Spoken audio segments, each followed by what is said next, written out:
मूकं करोति वाचालं पङ्गुं लङ्घयते गिरिं यत्कृपात्तमहं वन्दे परमानन्दमाधवम्। श्रीमन्मदनगोपालं वृन्दारण्यपुरन्दरं श्रीगोविन्दं प्रपद्येऽहं दीनानुग्रहकालकम्।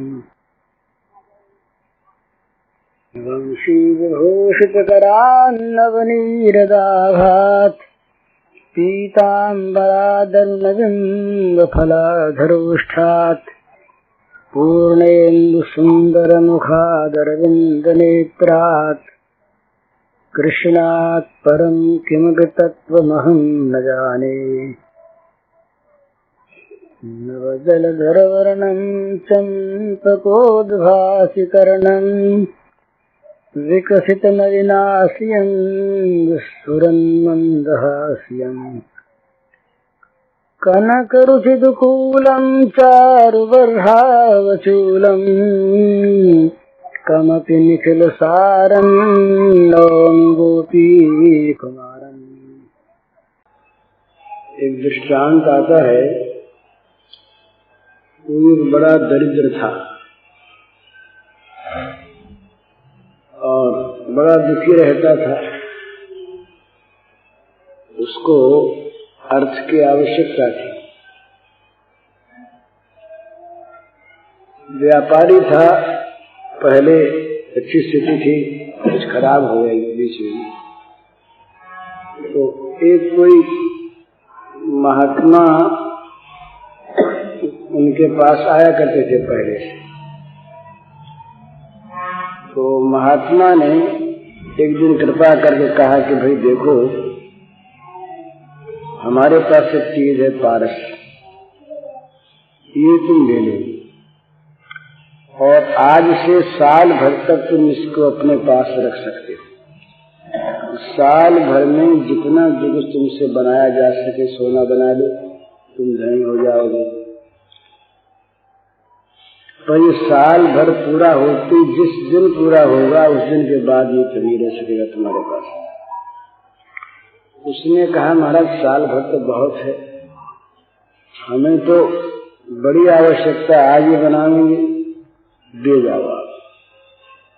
अब वो जब दे गए तब सोचने लगे कि अभी साल भर है ना, इसके पहले कुछ रुपयों का जुगाड़ करके लोहा इकट्ठा करें और फिर एक साथ बना लेंगे। व्यापारी आदमी रहे, पता लगाया भाव का, तो कहा भाई इस समय तो जरा तेज है, कुछ दिनों बाद मंदा होने वाला है। सोचा जब मंदा होगा तब लेंगे, अभी तो साल भर में पड़ा है। काल तो मानता नहीं, दिन बीतते ही हैं, दिन बीतते गए, अभी मंदा होता है, अभी मंदा होता है, अब होने वाला है, कर लेंगे, अभी क्या है। और वो तो एक दिन में क्या इतना कर लेंगे, जब इकट्ठा हो जाएगा तो एक ही दिन में साथ ही कर लेंगे। इकट्ठा करने के लिए पहले अब जगह जगह आदमी भेजे जाने लगे, साल भर पूरा हो गया। वो महात्मा जी आया करे, कहा भाई लाओ तुम तो धनी हो गए। धनी कहा तुम्हारा भी तो लोहा इकट्ठा नहीं किया, लोहा इकट्ठा नहीं किया, पर बोले अभी तो साल भर है ना। बोले साल भर भी क्या, साल भर पूरा हो गया है? बोले पूरा हो गया साल भर, हम तो भावी काल में रह गए ठीक करने में भावी, और लोहा इकट्ठे नहीं किया। बोले इकट्ठा नहीं किया तो तुम्हारी मर्जी भाई, ये तो रहेगा नहीं हमारे हाथ की चीज है। इसी प्रकार से ये दृष्टांत दिया है एक महात्मा ने। इसी प्रकार से हमारे मानव देह के 90 तुले दिन है। श्वास 90 तुले, श्वास पर जीवन है। श्वास पूरे होने पर ये शरीर रहेगा। हम देखते हैं रोज हमारे सामने, हमारे घर के, हमारे पड़ोस अड़ोस के, हमारे गांव के, बाहर के आदमी सब मरे जा रहे हैं। अच्छे थे, मर गए, बीमार हो गए। तो काल मानता नहीं। मानव जीवन के श्वास परिमित हैं, निश्चित हैं, और ये अमूल्य जीवन है। नरतन पाय विषय मन देहि, पलट सुधा के दिश सुते सठ बिसले। ताहि कबहु भल कहहि न कोई, गुंजा गहई परस मन खोई। पारस मणि को खोकर बदले में कोई चमकती हुई चिरनी गुंजा ले ले तो वो बुद्धिमान नहीं है, और जो ऐसे ही खो दे जीवन को वो तो महामूर्ख है। तो मानव जीवन बहुमूल्य, मानव जीवन ये चाहे हम आज माने न माने, स्वीकार करें न करें, पर ये वास्तव में विषय भोग के लिए है ही नहीं। संसार के पदार्थ तो यहाँ पर केवल जीवन संचालन के लिए हैं। इसीलिए अपने हिंदू सभ्यता में जीवन के 3 हिस्से त्याग में लगाए, ब्रह्मचर्य, वानप्रस्थ और संन्यास। बीच का 1/4 हिस्सा इसलिए कि उसमें वो जीवन यापन की अपनी सामग्री इकट्ठी कर ले, औरों को भी जीवन यापन में जो 3 आश्रम दूसरे हैं उनकी भी सहायता करें। इसलिए गृहस्थ भोग के लिए गृहस्थ हैं। तो मनुष्य का जीवन तो प्रधान ही नहीं, एकमात्र भगवत प्राप्ति के लिए है। दूसरे जितने भी साधन हैं वे सब गौण हैं, और ये नपे तुल्य श्वास हैं। इन श्वासों को चाहे हम भोगों में खो दें, चाहे हम कामनाओं में पड़कर दुखी होते हुए खो दें, चाहे लड़ाई करते हुए खो दें, चाहे सेवा करते हुए बिता दें, ये श्वास तो जाएंगे। श्वास जाने के बाद फिर हम कितनी अच्छी पुरुष हूं, कितने बुरे आदमी हूं, श्वास पूरे होते ही हम मर जाएंगे। और फिर यहाँ का ये न संबंध रहेगा, न ये अवसर हाथ में रहेगा। तो इसलिए ये अवसर जब तक बीत नहीं जाता, तब जब तक ये हाथ में है, तब तक सबसे पहला काम करने का यह है कि हम भगवान में लग जाएं। और काम अगर न भी हुए तो हर्ज नहीं है, क्योंकि दूसरी योनियों में इंद्रियों के भोग तो भोगे जाते हैं। यहाँ न भी प्राप्त हुए तो कुछ नहीं। यहाँ अगर मान सम्मान न मिला, कीर्ति यश नहीं हुआ, तो कीर्ति यश और मान सम्मान ये नाम का होता है। एक बड़ा मोह है हमारा। मन जो है ना, मन ये रूप रहित है और नाम कल्पित है। कोई आदमी सम्मान करता है तो नाम का करता है, और गाली देता है तो नाम को देता है। अब इस गाली का और सम्मान का दोनों का ही मन पर कोई आघात तो लगता नहीं। अगर उस गाली को न समझे तो लगेगा क्या? उस मन को शरीर के साथ मिला लिया और शरीर को मैं मान लिया। बस इसी से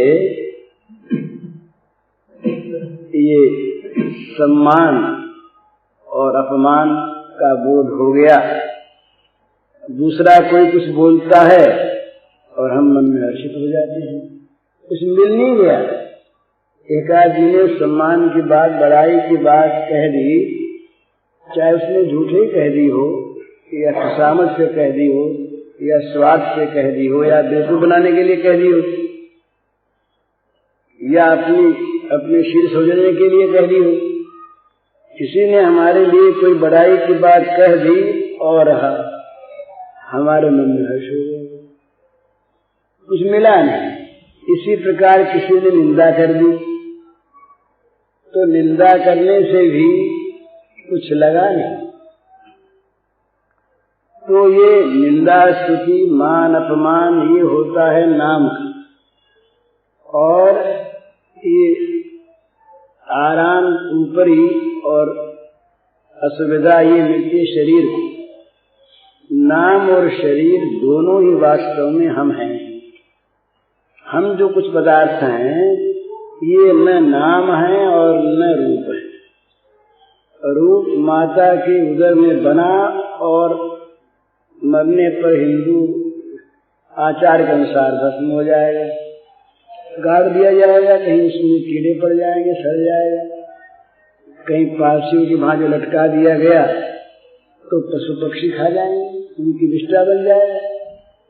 यही तो शरीर का परिणाम है ना। तो शरीर भी हम नहीं, शरीर में जब तक हम थे तब तक शरीर चेतन था, चालू था। हम नहीं रहे तो शरीर कुछ नहीं, तो शरीर हम नहीं। और नाम तो हमारे कल्पित, हम स्वयं अपने नामों को 10 बार बदल लेते हैं। ये नाम अच्छा नहीं, दूसरा रखेंगे, तीसरा रखेंगे, उपनाम रख लेते हैं। बचपन में तो कई नाम बदले जाते हैं। तो ये मान सम्मान और सुविधा असुविधा ये नाम और रूप की होती है। इस नाम रूप की सुविधा असुविधा मान सम्मान निंदा स्तुति में लगकर हम लोग रात दिन दुखी सुखी होते रहते हैं। न कुछ मिलता न कुछ जाता है। बुरा काम नहीं करना चाहिए जो काम असत है, परंतु निंदा से डरना नहीं चाहिए। अच्छा काम करना चाहिए, स्तुति के लिए नहीं करना चाहिए, क्योंकि स्तुति और मान का जहाँ मनोरथ होगा वहाँ निंदा और अपमान में दुख होगा। तो ये ऐसी चीजें हैं, ये तो संसार में इतना ही काम है हमारा कि हम निर्विघ्नता के साथ सादा जीवन व्यतीत करते हुए किसी दूसरे को दुख न पहुंचाते हुए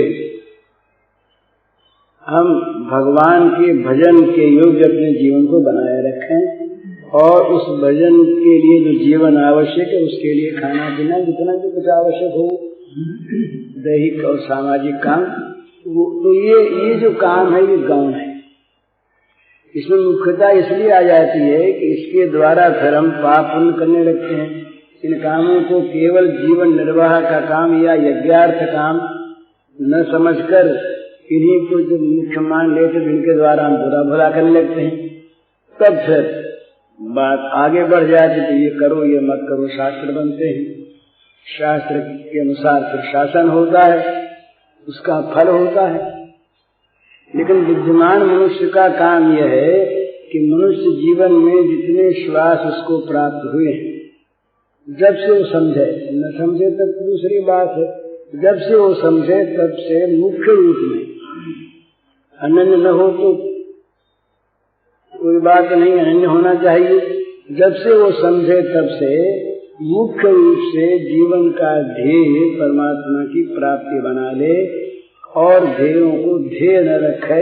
वो बीच की चीज, स्वांग के अनुसार करने की चीज, वो जीवन का ध्येय नहीं। तो जीवन का ध्येय बन जाने पर दृष्टि पलट जाती है। फिर वो लौकिक लाभ के लिए पाप नहीं करता, लौकिक हानि से बचने के लिए पाप नहीं करता, क्योंकि लौकिक लाभ हानि उसकी दृष्टि में फिर उसके जीवन के उद्देश्य रहे ही नहीं।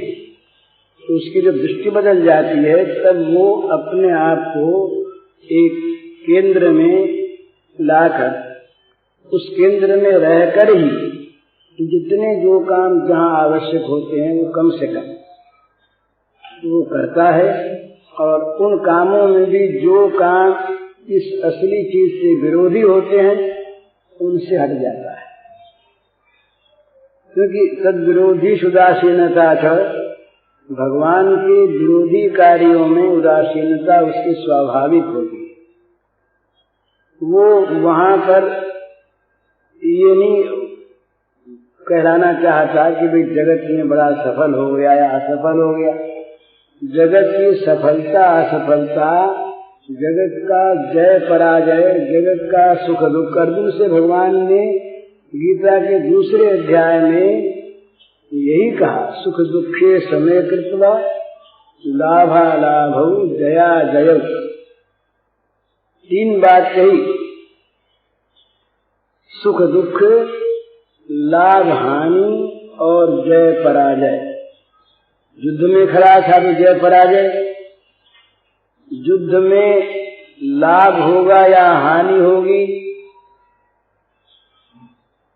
और लाभ होने पर सुख और हानि होने पर दुख।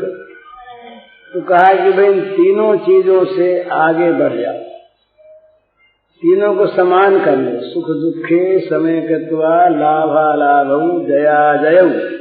सुख दुख, लाभ हानि, जय पराजय, इनको समान करके तब युद्धाय जिस्व, तब तुम युद्ध में लगो तो पाप नहीं लगेगा। और समान किए बिना लाभ के लिए, विजय के लिए युद्ध करोगे तो लाभ सुख विजय की ज्ञान को ढक रहेगी, तब अविवेकी मनुष्य जो जैसे कुछ करता है वैसे तुम भी करोगे। निष्काम भाव नहीं रहेगा, अनासक्त भाव नहीं रहेगा। तो अनासक्ति के लिए, निष्काम भाव के लिए आवश्यकता है समता की, फल में समता की। भगवान ने जहाँ ये कर्मयोग का रूप बताया वहाँ कहते हैं, योगस्तत्पुर कर्मान संगम त्यक्त्वा धनंजय सिद्ध सिद्धो समूभूत्वा समत्वम योग उच्यते। कहा भाई योग में स्थित होकर कर्म करो, आसक्ति छोड़कर, संगम त्यक्त्वा, और सिद्ध सिद्धो समो भूत्वा, सिद्धि और असिद्धि में, अनुकूल और प्रतिकूल फल की प्राप्ति में समभावापन्न होकर युद्ध करो। ये जो समत्व है इसी का नाम योग है। तो फल में समता मन में रखकर जब आदमी काम करता है तो जय पराजय, हानि लाभ, सुख दुख के लिए नहीं करता, फिर वो कर्म करता है भगवान के लिए। तदर्थम कर्म कौन्तेय मुक्त संग समाचर। अब कर्म का रूप कैसा हो, तो कर्म का रूप अपने हो जाता है यदि उसमें आसक्ति कामना नहीं रहती। कर्म का रूप बिगड़ता है आसक्ति कामना को लेकर। आसक्ति कामना नहीं होती तो कर्म में विष नहीं रहता, कर्म का रूप शुद्ध होता है। वो रूप चाहे देखने वालों को बुरा लगे, वो तो अपनी अपनी आंख होती है ना। जहाँ चोर अधिक होते हैं वहाँ चोरी न करने वाला उन चोरों की दृष्टि में मूर्ख भी होता है और उनका बाधक भी होता है। हमारे काम में बाधा भी डालता है और मूर्ख तो है ही, तो उनकी दृष्टि में वो मूर्ख भी है, बाधक भी है। पर यदि उसके मन में कामना और आसक्ति रहित ये अस्तेय का भाव है तो वो ठीक रास्ते पर है। तो इसका अर्थ ये है कि भगवान के सामने, ये बहुत सीधी सी बात है, जगत के सामने अच्छा रहना और भगवान के सामने अच्छा रहना ये अंतर है। भगवान के सामने अच्छा रहकर जगत के सामने भी अच्छा रह सके तो बहुत अच्छा है, और जगत के सामने अच्छा न रहकर भी भगवान के सामने अच्छा रहा जाए तो बहुत अच्छा है। और जगत के सामने अच्छा रहे, भगवान के सामने अच्छा न रहे, ये बड़ी भारी हानि है। अपने अंतर को देखे कि हम कहाँ हैं। हमारे अंतर में यदि काम क्रोध लोभ मोह मद मत्सर इत्यादि भरे हैं और ऊपर से हमने साधु का वेश भी सजा रखा है तो उसका कोई अर्थ नहीं होगा, वो व्यर्थ है अथवा अनर्थकारक भी हो जाता है, दम्भ है। और यदि ऊपर से हमारा वेश साधु का न भी हो, साधारण जैसे सब लोग हैं वैसे ही हम हैं, लेकिन हमारा यदि अंतर भगवान के साथ जुड़ा हुआ है, हमारे हृदय में यदि भगवान बैठे हैं और दैवी संपत्ति के गुण हमारे अंदर यदि वर्तमान हैं तो समझना चाहिए कि हम ठीक हैं। चाहे दुनिया हमें ठीक कहे या बेठीक कहे, वो निंदन्तु नीति निपुणा यदि वास्तुवन्तु लक्ष्मी समा विशतु गच्छतु वा यथेष्टुर्या अद्यो वा मरणं सुयुगान्तरे वा न्यायात् ततः प्रविचलन्ति पदं न धीराः। जो धीर पुरुष अपने ध्येय में लगे हुए, जो न डिगने वाले लोग जो हैं, उनके लिए कहा कि वो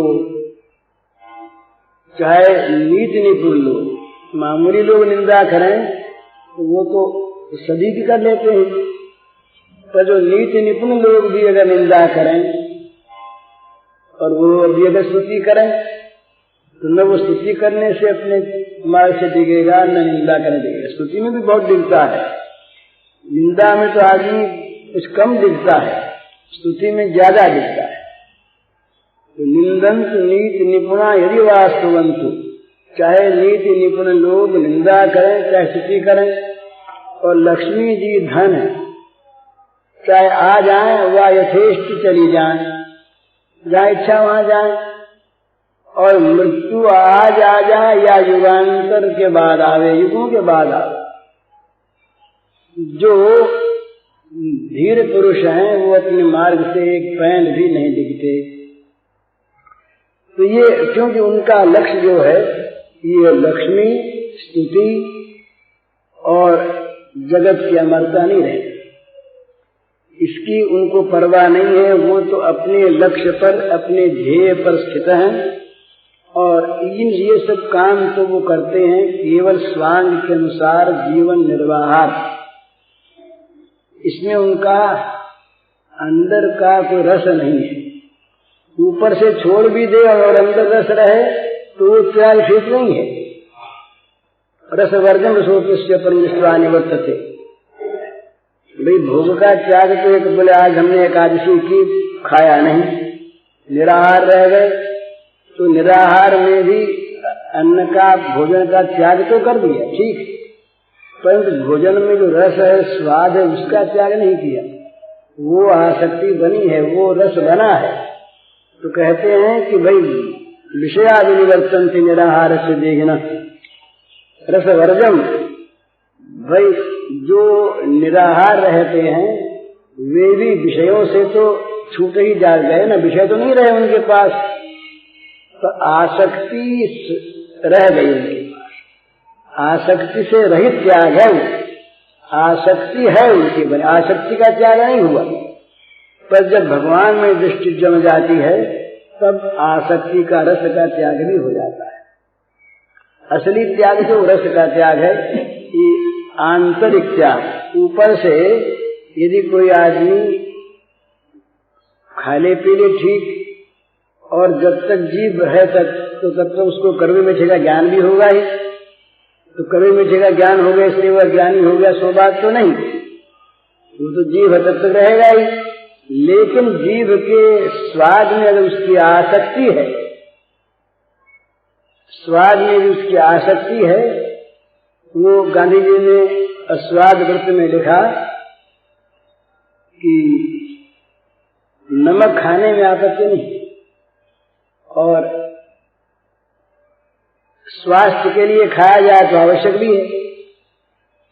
पुण्य भाई फल खा रहे हैं, साग खा रहे हैं, ये नमक बिना स्वाद नहीं है।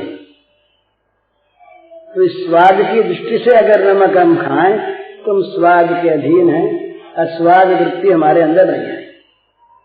स्वाद के लिए, जीव के स्वाद के लिए, जीव के रस के लिए अगर हम नमक खाते हैं तो हमारी अस्वाद वृत्ति नहीं है, नमक खाने में आपत्ति नहीं।